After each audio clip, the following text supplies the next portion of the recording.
నమస్తే నేను రోజా welcome to special focus. శక్తి వివాదం ముదురుతోందా? రాహుల్ వర్సెస్ మోడీగా మారుతోందా? ఇంతకీ అసలేంటి వివాదం?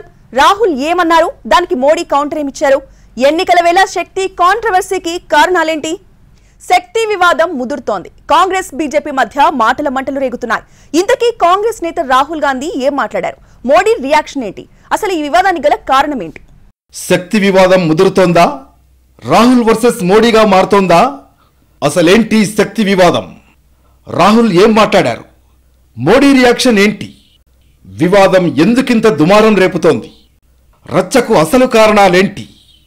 శక్తి వివాదం ముదురుతోంది. రాహుల్ వర్సెస్ మోడీగా మారుతోంది. కాంగ్రెస్ బీజేపీ నేతల మధ్య మాటల మంటలు రేగుతున్నాయి. పోటాపోటీగా ఈసీకి ఫిర్యాదు చేశాయి.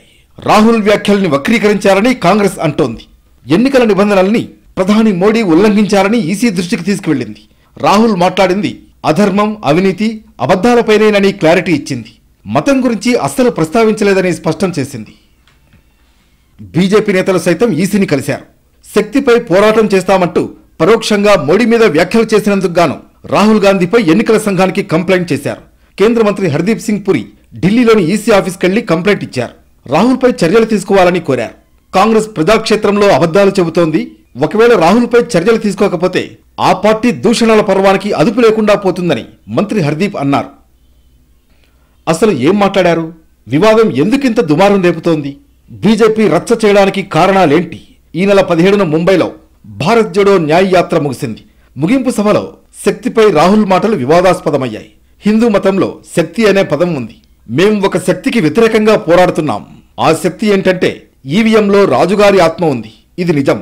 రాజుగారి ఆత్మ ఈవీఎంలు, ఈడీ, సిబిఐ, ఆదాయపు పన్ను శాఖల్లో ఉంది అని రాహుల్ గాంధీ అన్నారు. ఓటింగ్ యంత్రాలు లేకుండా ప్రధాని మోడీ ఎన్నికల్లో గెలవలేరని ఆరోపించారు. हिंदू धर्म में शक्ति शब्द होता है. हम शक्ति से लड़ रहे हैं, एक शक्ति से लड़ रहे हैं. अब सवाल उठता है वो शक्ति क्या है? जैसे किसी ने यहां कहा राजा की आत्मा ईवीएम में है. सही है, सही है. हिंदुस्तान की हर संस्था में है, ईडी में है, सीबीआई में है, इनकम टैक्स डिपार्टमेंट में है. एक वरिष्ठ नेता, नाम नहीं लेना चाहता हूं,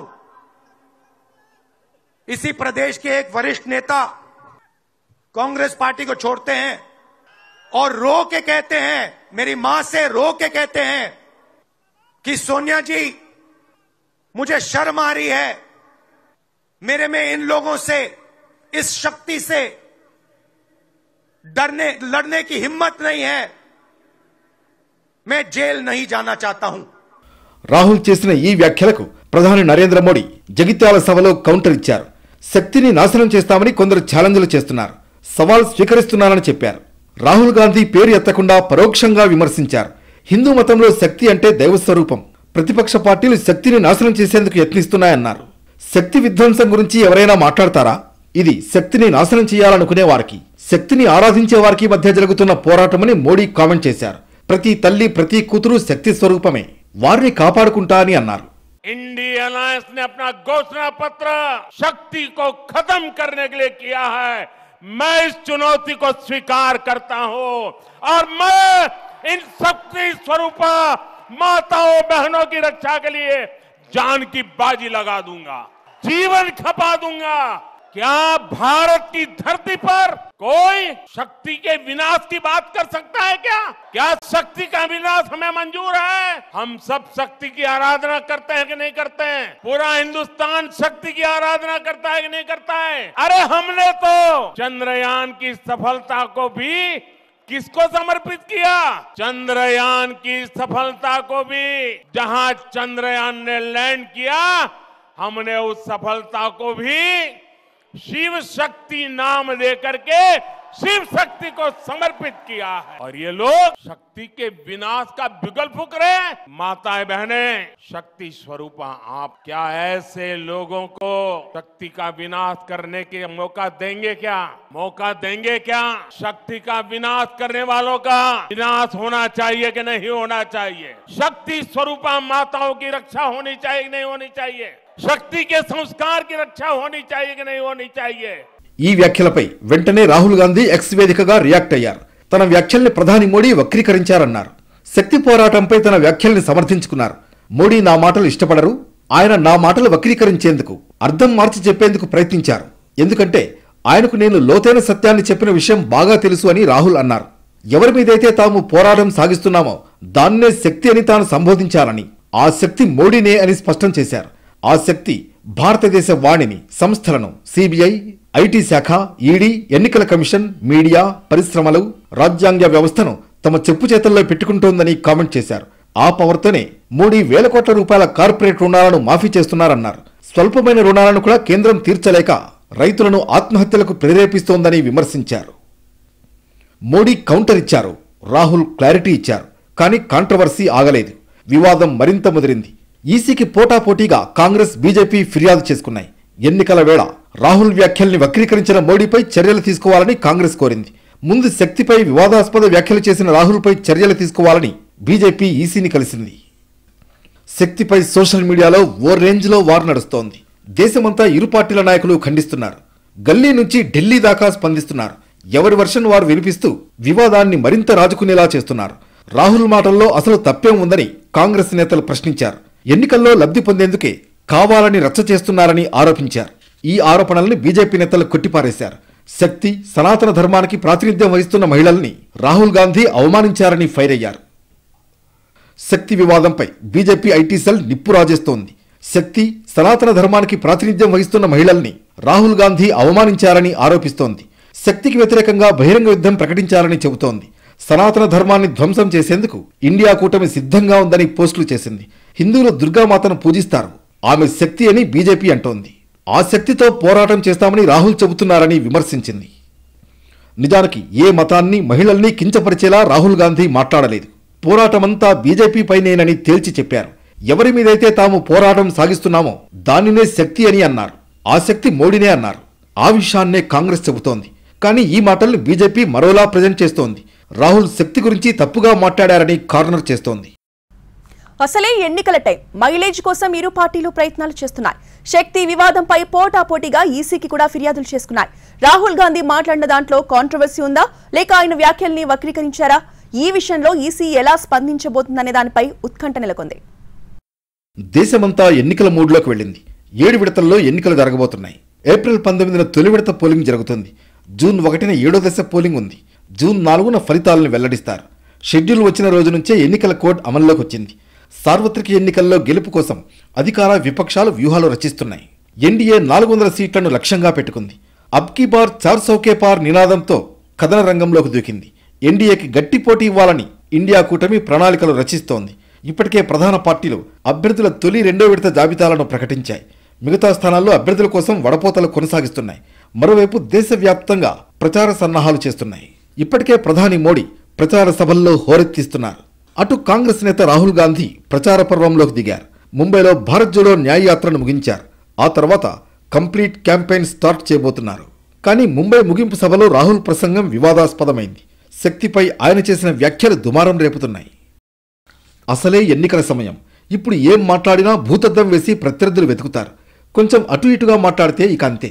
ప్రత్యర్థి పార్టీలు రచ్చరచ్చ చేసేస్తాయి. వివాదాన్ని లాగి క్యాష్ చేసుకునేందుకు ప్రయత్నిస్తాయి. ఎన్నికల్లో లబ్ధి పొందేందుకు ట్రై చేస్తాయి. ప్రత్యర్థి పార్టీలు రచ్చరచ్చ చేసేస్తాయి. ఇప్పుడు రాహుల్ విషయంలో అదే జరుగుతోంది. ఆయన మతాన్ని అవమానించేలా మాట్లాడారని బీజేపీ ఆరోపిస్తూ ప్రజల్లోకి వెళుతోంది. ఎన్నికలయ్యేదాకా ఈ ఇష్యూను మరింత రాజేయాలని చూస్తోంది. ఎన్నికల సమయంలో వివాదాలు కొత్త కాదు. ప్రతిదీ కాంట్రవర్సీ చేయాలని చూస్తారు. ఈ పార్టీ ఆ పార్టీ అని లేదు. అన్నీ ఇదే తరహాలో ఆలోచిస్తాయి. ఎత్తుకు పై ఎత్తులు వేస్తారు. ప్రచారాలు పోటాపోటీగా చేస్తారు. కౌంటర్ ఎన్కౌంటర్లతో క్యాంపెయిన్ను హీటెక్కిస్తారు నేతలు. అంతేకాదు, ముఖ్య నేతలు మాట్లాడే ప్రతి సభపై కన్నేసి ఉంచుతారు. ఎప్పుడేం కాంట్రవర్షియల్ పాయింట్ దొరుకుతుందా అని చూస్తారు. ప్రత్యర్థి పార్టీ నేత ప్రసంగంలో కొంచెం తేడా ఉందంటే చాలు రచ్చరచ్చ చేసేస్తారు. సోషల్ మీడియా వేదికగా పోస్టులు కుమ్మేస్తారు. మాట్లాడింది ఒకటైతే వీళ్లు ప్రచారం చేసేది మరోలా ఉంటుంది. ఎందుకంటే ప్రత్యర్థిని బద్నాం చేయాలి, ఫలితంగా లబ్ధి పొందాలనుకుంటారు. రాహుల్ ఇష్యూ ఒక్కటే కాదు, ప్రతి దాంట్లో ప్రతి ఎన్నికల టైంలోనూ ఇదే జరుగుతోంది. కొన్నేళ్ల కింద ఈ స్థాయిలో కాంట్రవర్సీలు ఉండేవి కాదు. ఒకరు మాట్లాడిన మాటలకు మరొకరు కౌంటర్ ఇచ్చేవారు. పార్టీల వారీగా తిట్టుకునేవారు. కానీ సోషల్ మీడియా వచ్చాక ట్రెండ్ మారిపోయింది. కాంట్రవర్సీలకు కొత్త నిర్వచనం ఇచ్చారు. పార్టీల వారీగా సోషల్ మీడియా సెల్స్ ఉన్నాయి.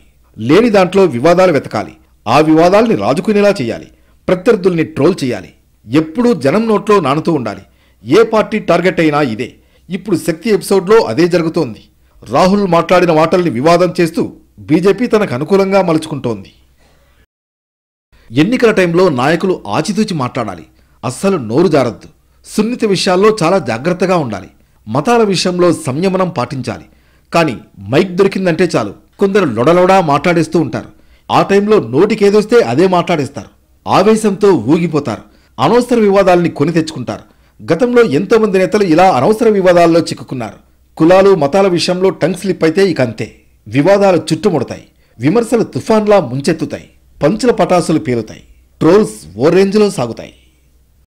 రాహుల్ విషయంలో బీజేపీ నేతలు పదపదాన్ని వెతికారు. శక్తిపై రాహుల్ చెప్పదలుచుకున్నది చెప్పారు. కానీ బీజేపీ దాన్ని మరోలా తీసుకుని రచ్చ చేస్తోంది. ఆ పదం అర్థాన్ని వక్రీకరించేందుకు ప్రయత్నిస్తున్నారు. స్వయంగా ప్రధాని మోడీయే దీనిపై స్పందించారంటే వార్ ఏ రేంజ్లో నడుస్తోంది అన్నది అర్థం చేసుకోవాలి. రాహుల్ మాట్లాడింది ఎన్నికల కోడ్ ఉల్లంఘన కిందకు వస్తుందా? నిజంగా ఓ వర్గాన్ని అవమానించేలా ఈ మాటలు ఉన్నాయా? ఈ విషయంలో ఎన్నికల కమిషన్ ఎలా స్పందిస్తుంది? ఇప్పుడు ఇదే టాపిక్ పై పొలిటికల్ సర్కిల్స్ లో హాట్ గా చర్చ నడుస్తోంది. బీజేపీకి కాంగ్రెస్ కూడా అదే స్థాయిలో కౌంటర్ ఇస్తోంది. లేని విషయాన్ని రాద్ధాంతం చేస్తున్నారని మండిపడుతోంది. శక్తి మహిళల్ని పూజిస్తానంటూ ప్రధాని చేసిన వ్యాఖ్యలపై స్పందించింది. మణిపూర్లో మహిళల్ని నగ్నంగా ఊరేగించినప్పుడు ఈ నిబద్ధత ఏమైందని ప్రశ్నించింది. ఉన్నావ్, హత్రాస్, కతువాలో రేపిస్టులకు బీజేపీ అండగా నిలిచిందని మండిపడింది. రాహుల్ వ్యాఖ్యలకు కౌంటర్ ఇచ్చిన మోడీ చంద్రయాన్ అంశాన్ని ప్రస్తావించారు. చంద్రయాన్ ల్యాండ్ అయిన ప్రదేశాన్ని శివశక్తిగా ఎందుకు పేరు పెట్టాల్సి వచ్చిందో వివరించారు. శివశక్తికి ఉన్న ప్రాధాన్యం ఏంటో చెప్పారు. శివుని ఆజ్ఞ లేనిదే చీమైనా కుట్టదంటారు. వాస్తవానికి శివుడిని సర్వేశ్వరుడు, సర్వాంతర్యామిగా కొలుస్తారు. సర్వజ్ఞుడు, సర్వలోకాల ప్రభువు, సృష్టికర్త, ఆది అంతం లేనివాడు. అందుకే శివుడిని శక్తికి కేంద్రంగా అభివర్ణిస్తారు. చంద్రుడు శివశక్తి కేంద్రం. హిమాలయాలు కన్యాకుమారితో అనుసంధానించిన భావాన్ని కలిగిస్తాయి. అందుకే అప్పుడు ఆ పాయింట్కు శివశక్తిగా నామకరణం చేశారు. శివుడు హిందువులు పూజించే దేవుళ్లలో ప్రథముడు. అందుకే శివశక్తి పేరు పెట్టారు. అలాగే దుర్గామాతను శక్తిగా కొలుస్తారు. సరిగ్గా ఈ అంశాలనే రాహుల్ అవమానించారని మోడీ అంటున్నారు. బీజేపీ శ్రేణులు కూడా దీనిపై అభ్యంతరం చెబుతున్నాయి. మోడీ రాహుల్ మధ్య గతంలోనూ వివాదాలున్నాయి. మోడీ విషయంలో రాహుల్ గాంధీ ఏది మాట్లాడినా కాంట్రవర్సీ చేయాలని చూస్తోందనేది కాంగ్రెస్ నేతల ఆరోపణ.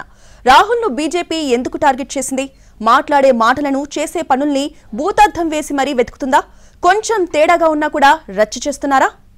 రాహుల్ మోడీ మధ్య వివాదాలు ఇప్పుడే కాదు, గతంలోనూ చాలా ఉన్నాయి. మోడీ ఇంటి పేరు విషయంలో అప్పట్లో రాహుల్ చేసిన కాంట్రవర్షియల్ కామెంట్లు దుమారం రేపాయి. ఈ ఇష్యూ కోర్టు కేసుల దాకా వెళ్ళింది. అంతేకాదు, రాహుల్పై అనర్హత వేటుకు దారితీసింది. ఆ తర్వాత మోడీ ఇంటి పేరు వివాదం నుంచి బయటపడి పార్లమెంట్లో అడుగుపెట్టిన కొన్ని రోజులకే రాహుల్ మరో వివాదంలో చిక్కుకున్నారు. మణిపూర్ ఇష్యూపై మాట్లాడిన ఆయన సభ నుంచి బయటకు వెళుతూ ఫ్లయింగ్ కిస్ ఇచ్చారంటూ బీజేపీ మహిళా ఎంపీలు రచ్చరచ్చ చేశారు. రాహుల్పై లోక్సభ స్పీకర్కు ఫిర్యాదు చేశారు. రాహుల్ గాంధీ విదేశీ పర్యటనల్లోనూ వివాదాలు తలెత్తాయి. శ్రావణ మాసంలో లాలూ ఇంట్లో మాంసం వండిన సన్నివేశం కాంట్రవర్సీకి దారితీసింది. బ్రాహ్మణుడైన రాహుల్ గాంధీ శ్రావణ మాసంలో నాన్ వెజ్ ఎలా తింటారని బీజేపీ ప్రశ్నించింది. ఇలా చెప్పుకుంటూ పోతే కాంట్రవర్సీలు చాలానే ఉన్నాయి. ఈ వివాదాలన్నింటి విషయంలో బీజేపీ తెగేదాకా లాగింది. రాహులే కేంద్రంగా విమర్శలు చేసింది. బీజేపీకి మోడీ బిగ్ బ్రాండ్. ఆ బ్రాండ్తోనే ఆ పార్టీ ముందుకు సాగుతోంది. రెండోసారి అధికారంలోకి వచ్చాక మరింత పాపులర్ అయింది. అభివృద్ధి అస్త్రాలతో పాటు మోడీ బ్రాండ్తో హ్యాట్రిక్ కొట్టాలని బీజేపీ భావిస్తోంది. ఇక రాహుల్ గాంధీ కాంగ్రెస్కు బ్రాండ్ అని ఆ పార్టీ నేతలు చెప్పుకుంటారు. మోడీతో పోలిస్తే తక్కువే, కానీ రాహుల్ అంటే కాంగ్రెస్లో స్పెషల్ క్రేజ్. ఆ పార్టీ అగ్రనేతల్లో యాక్టివ్గా ఉండే దాంట్లో టాప్ ప్లేస్లో ఉంటారు. ఎప్పుడూ జనాల్లో ఉంటారు. బర్నింగ్ ఇష్యూస్పై రియాక్ట్ అవుతూ ఉంటారు. పార్టీ స్టాండ్ని క్లారిటీగా చెప్పేస్తూ ఉంటారు. కాకపోతే అప్పుడప్పుడు కాంట్రవర్సీ అవుతూ ఉంటాయి. మోడీపై మాట్లాడే ఏ విషయమైనా ఇంతే. నిజానికి కాంగ్రెస్ నేతలందరికంటే రాహుల్పైనే బీజేపీ ఫోకస్ ఎక్కువ. ఎప్పుడేం చేస్తున్నారు, ఎప్పుడేం మాట్లాడుతున్నారు అని క్షుణ్ణంగా పరిశీలిస్తూ ఉంటుంది. ఆయన వేసే అడుగే కాదు, మాట్లాడే ప్రతి పదంలో ఏదైనా వివాదం ఉందా అని వెతుకుతూ ఉంటుంది. దుమారం రేపుతున్న శక్తి వివాదం కూడా అలాంటిదే.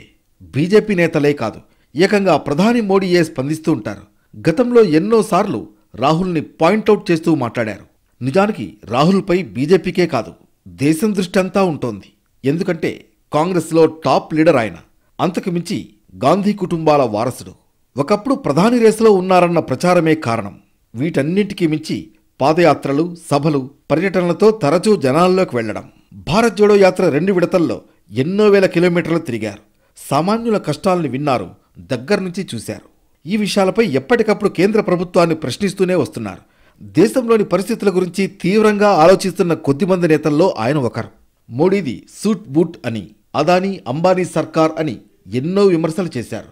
బీజేపీకి ఎప్పటికప్పుడు సవాళ్లు విసురుతూ ఉంటారు. ఏ సభ అయినా మోడీపై విమర్శలు లేకుండా ఉండదు. అందుకే బీజేపీకి రాహుల్పై స్పెషల్ కాన్సంట్రేషన్. రాహుల్ ఎక్కడ ఏ అంశంలో చిక్కుతారని బీజేపీ నిరంతరం ఎదురుచూస్తూనే ఉంటుంది. ప్రతి పర్యటనపై కన్నేసి ఉంచుతుంది. ప్రసంగాల్లో మామూలు విమర్శలు ఉంటే కౌంటర్ ఇచ్చి వదిలేస్తుంది. అదే కాంట్రవర్సీ ఉన్నా, కొంచెం తేడా ఉన్నా అస్సలు వదలదు. నిప్పు రాజేస్తుంది, వివాదం రాజుకునేలా చేస్తుంది. ఢిల్లీ నుంచి గల్లీ దాకా పార్టీ శ్రేణులు రియాక్ట్ అయ్యేలా చేస్తుంది. ఇప్పటిదాకా అయిన వివాదాల్లో మోడీ, రాహుల్ మధ్య ఎక్కువగా ఉన్నాయి. ఇప్పుడు దేశమంతటా ఎన్నికల సందడి. ఈ సమయంలో శక్తి ఎపిసోడ్ని బీజేపీ తెరపైకి తెచ్చింది. మతాన్ని కించపరిచేలా రాహుల్ మాట్లాడారని ఆరోపణలు చేస్తూ ప్రజల్లోకి వెళుతోంది. ఎన్నికల్లో ఈ టాపిక్ వాడుకోవాలని చూస్తోంది. వాస్తవానికి హిందూ ఓటు బ్యాంకే బీజేపీ టార్గెట్. ఇప్పుడు ఆ వర్గాన్ని అవమానించేలా రాహుల్ వ్యాఖ్యలున్నాయంటోంది. ఇదే కాంట్రవర్సీతో ఎన్నికల్లో లబ్ధి పొందేలా చూస్తుందంటారు కాంగ్రెస్ నేతలు. ఎవరి వాదనలు ఎలా ఉన్నా ఎన్నికల ముందు శక్తి వివాదం ముదురుతోంది. ఈ ఎపిసోడ్లో ఈసీ ఎలా స్పందిస్తుందనేది ఆసక్తికరంగా మారింది. బీజేపీ, కాంగ్రెస్ పరస్పర ఫిర్యాదులపై ఎలాంటి నిర్ణయం తీసుకుంటుందో చూడాలి. ఇది వాళ్ళ స్పెషల్ ఫోకస్. నమస్తే.